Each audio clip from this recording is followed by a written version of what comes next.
Hi guys, this is Jason from 10,000 and you are listening to Collision on Voice FM. How are you? Oh, I'm very good. Keeping busy and it's been a hectic couple of months really leading up to this. So, Well, but keeping well. yeah, with 10,000, you guys have been playing pretty consistently for quite a few months now, haven't you? We have, we sort of finished recording an album at the later end of last year, our second full-length album, and we basically played a run of shows in Melbourne leading up to Christmas there, and had a bit of a break over the summer period there. And when we all came back from our various holiday spots, we just got straight back into it and started playing some great shows at like Corner Hotel and Cherry Bar and places like that, and playing with some amazing bands. And we've created a bit of momentum again over here, which has been great. So we're really looking forward to releasing the album at the back end of the year, and our fans are really responding really well to the new tunes that we've unveiled so far. So yeah, we're really excited about how things are progressing this year. Yeah, awesome. I actually was thinking last time I spoke, because I spoke to one of the guys in your band for the release of the album, but I remember actually seeing you, and we spoke about the fact that you guys are sort of gigging hard in that because you're hoping to make it overseas later this year or early next year. Absolutely. Europe and UK have been on our itineraries for a long time now, and we feel like we're pretty much in a position now to be able to do that. And the one thing we really wanted to make sure that we had was have our second album ready to take over with us, and make sure our live show was at the world class quality that we expect it to be, and generate some momentum here in Australia as well. And I think we're really starting to make inroads towards that, and we feel like we're ready to take on the world now. So we're doing a lot of work behind the scenes and getting that ready, and we're aiming to sort of get over there around probably September, October this year. So fingers crossed it all goes to plan, but we're really excited. Awesome, good luck with that. Thank you very much. But what we're here to talk about mainly today is Rage Against the Dying Light. Yes. So yeah, can you tell us what Rage Against the Dying Light is? Absolutely. Back probably about 12 years ago, I met a young boy named Kevin Jeffcoat, and he had Duchenne muscular dystrophy, which is the most severe form of muscular dystrophy. For those that don't know what muscular dystrophy is, it's a muscle destroying disease. Basically, by the time you're a bit to late teens, that's your average life expectancy, and your muscles break down and disintegrate over that period of time. And yeah, it's a horrible disease to watch someone go through, really, and the limitations that they have to go through, and from even having to use breathing apparatuses and things like that, and being fully confined to a wheelchair.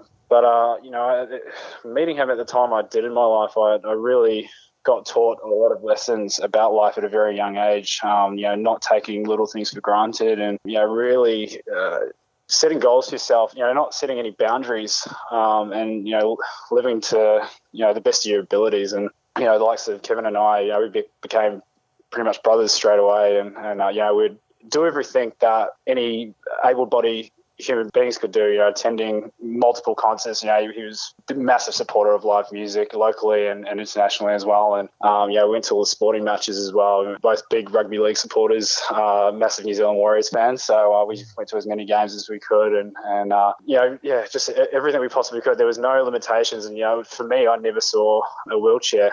And I guess that's sort of what brought out the sort of saying, living a life with less boundaries. You'll see the hashtag floating around with these gigs, people, taking selfies, and that's sort of been a recent trend. And that's sort of to spread Kevin's message of raging against the dying of the light, and you're living your life to the best of your abilities, and changing the perceptions as well of what people, I guess, people see someone in a wheelchair and they automatically think that they can't do something, or you can't do what you're doing. And that's not the truth. We can do absolutely anything that you put your mind to. And that's the sort of perceptions that we're trying to change. It's not just about muscular dystrophy, these gigs. It's about, disability in general. And the best way that we thought we could do that was through music. And I guess, for me, playing professionally, both in New Zealand and Australia over the last, 8 years, I guess I felt my network was in the right place to be able to put an event like this together in the two countries. And, we've got some absolutely amazing bands on board. And this was the best way I felt to spread our message. Music just does that. It connects people to any cause. And it's just absolute honour to be able to do something like this and spread Kevin's message and keep his name alive, Yeah, awesome. And, well, you are, directly involved in Rage Against the Dying Light, or is it you and Kevin who started it? I'm directly involved. Kevin passed away in a car accident last year back home in Christchurch, which was a very tough period in my life. I felt like I lost my brother, and I got into a really dark place over that following 6 months. And the only thing that really pulled me out of that was being able to go back to 10,000 and write that album last year. And music's always done that for me. And I guess that's ultimately what inspired me when I went home over Christmas to go, I can do something really positive with this negative energy and put it to a good cause. And so when I came back from New Zealand in January and we started playing shows again, I just started talking to a few friends of mine that were playing in bands and also people that are involved in the entertainment industry. And everyone was just hugely supportive of my idea. And it made me realize that it was totally possible to do it and I should just go full steam ahead with it. And so I started my own business into the distance entertainment a couple of months ago, which will be doing artist management and event management, and that really allowed me to then go forward with this Rage Against the Dying Light concert series. And I approached both Muscular Dystrophy Australia and Muscular Dystrophy Association of New Zealand with the idea, and they both gave it their full support. And they've done a lot of work behind the scenes with me as well and getting this event prepared. And I guess, they wanted to really build on Kevin's message and really push that. And I think we're doing a really good job of that. And in Melbourne in particular, we just managed to get some amazing bands on board. You've got 10,000 here in Melbourne. We've got Acolyte, we've got Amy Francis, and we've got the Dead Lips as well. And, that's a massive lineup. And, one of the best live music venues in Melbourne at the moment as well, which is the Elephant and Wheelbarrow. I think it's an amazing room and it really caters to our needs, fully wheelchair accessible as well. And I think we're going to have an amazing night there. Yeah, it's the 20th of May. Yeah, sure. It's Friday, 20th of May. Tickets are on sale now from OzTix, and they're only $10 each plus the booking fee, so it's really affordable. And if people aren't able to make the gig but want to contribute in some way, we've got a Possible campaign running online as well. It's possible.com/Rage Against the Dying Light, and any contribution makes a big difference. Our goal this year in Australia is to raise a minimum of $5,000, but we're aiming $10,000 and above. And that all goes towards Muscular Dystrophy Australia from the Melbourne show. And that basically goes towards research into finding effective treatments to, for patients with muscular dystrophy and also potentially finding a cure, because at the moment there is no cure for muscular dystrophy. And, that's something we really want to change. And so, it's all going towards a very good cause.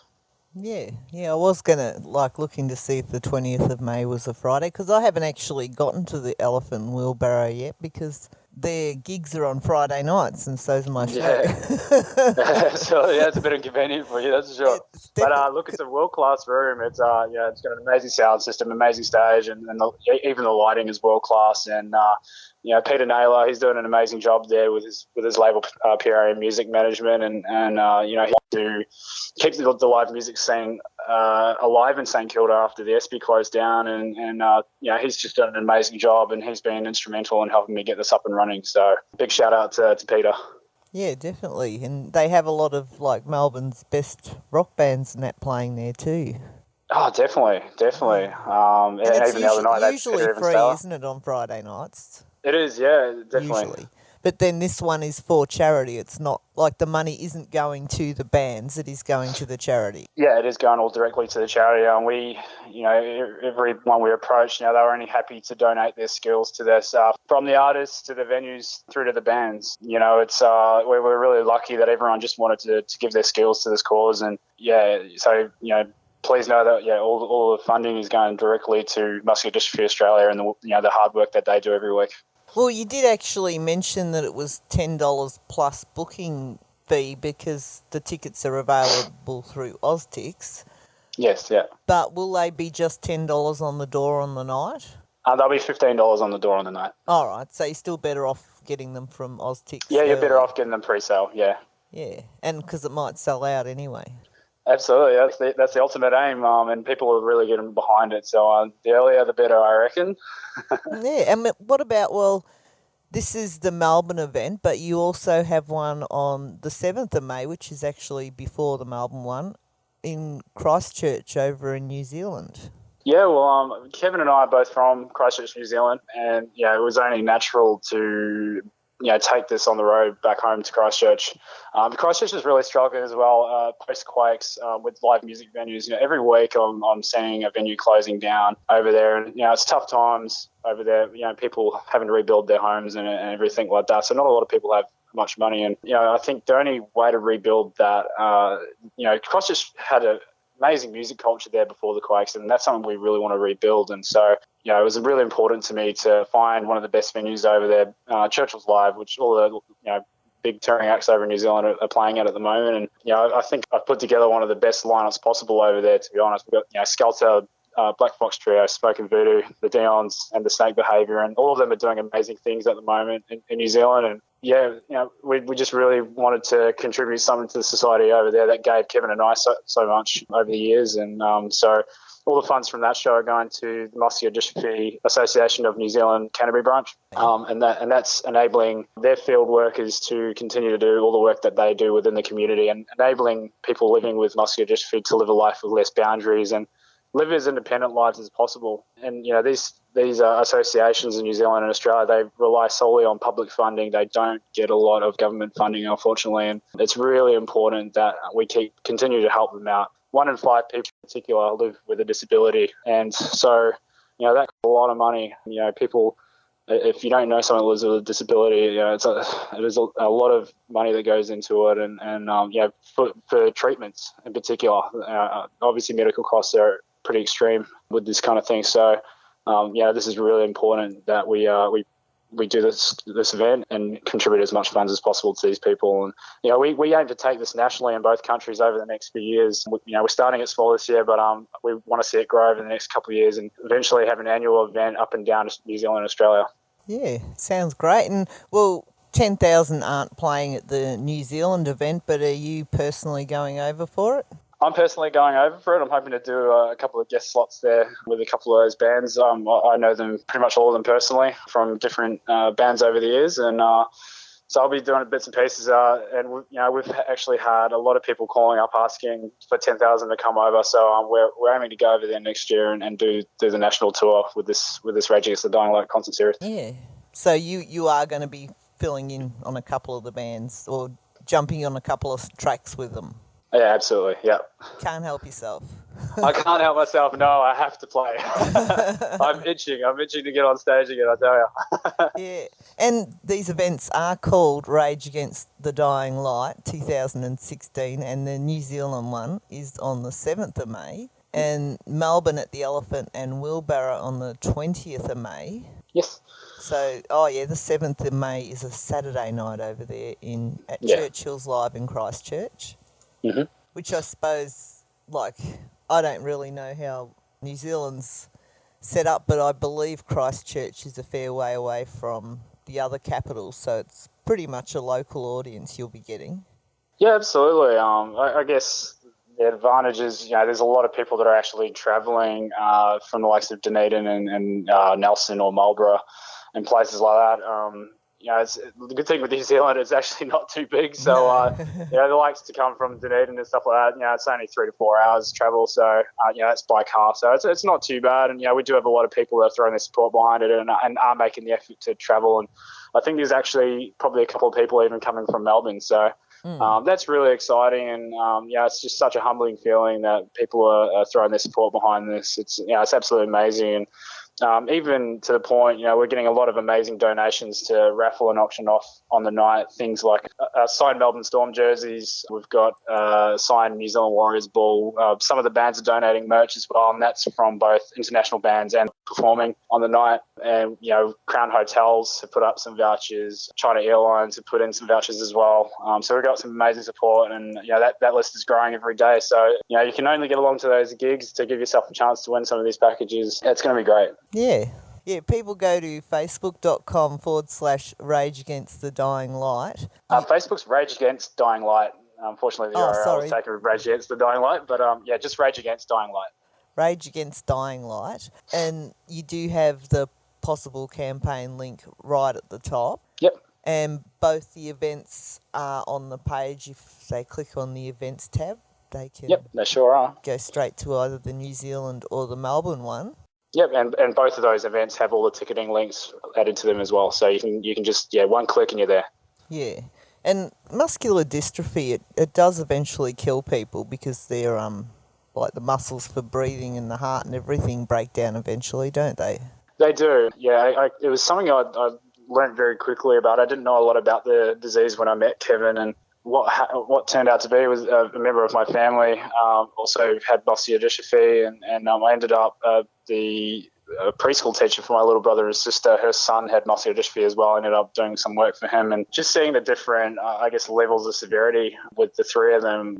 You can live anywhere sort of, the average life expectancy I think is between 15 and 25. But I've seen some cases where people live as old as 30 years old. It just really depends, but there is no cure for it. It is a terminal disease, and it's really horrible to watch people go through that. But once again, these people can accomplish some really great things, and they can do pretty much anything that any able-bodied person can do.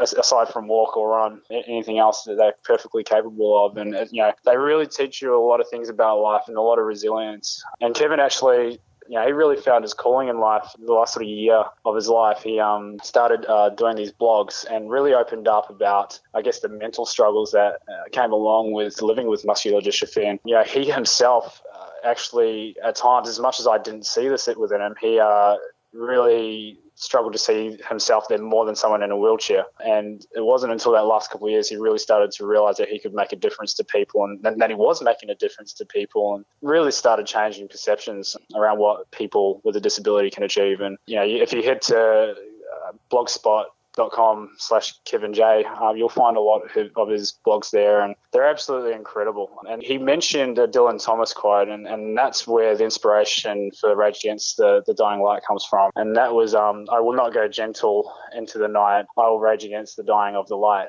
And that really resonated with me when he wrote it, and then after he passed away as well. And I know it resonated with a lot of different people. And that was the message that I took to Muscular Dystrophy Australia and the Muscular Dystrophy Association of New Zealand. And as soon as I mentioned that and showed them the book, everyone was saying how, the goosebumps on their arm, it was quite incredible. And that to me, that still happens to me. I read those blogs every day. There's not a day that goes past where I don't think about it. There's not a day where, his message or his personality doesn't inspire my music. That all goes into that. I pour every bit of emotion and every bit of inspiration from him into my music and into these events. And everyone else is just jumping on board. And, it's amazing being able to spread that message for him and continue to keep his spirit alive.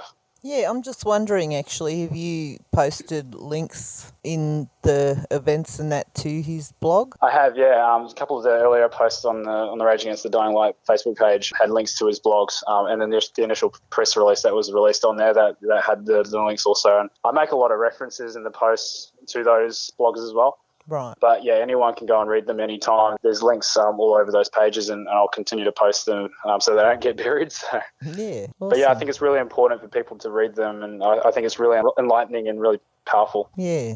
And you sound, you are very passionate about it, and it comes across. I am, for sure.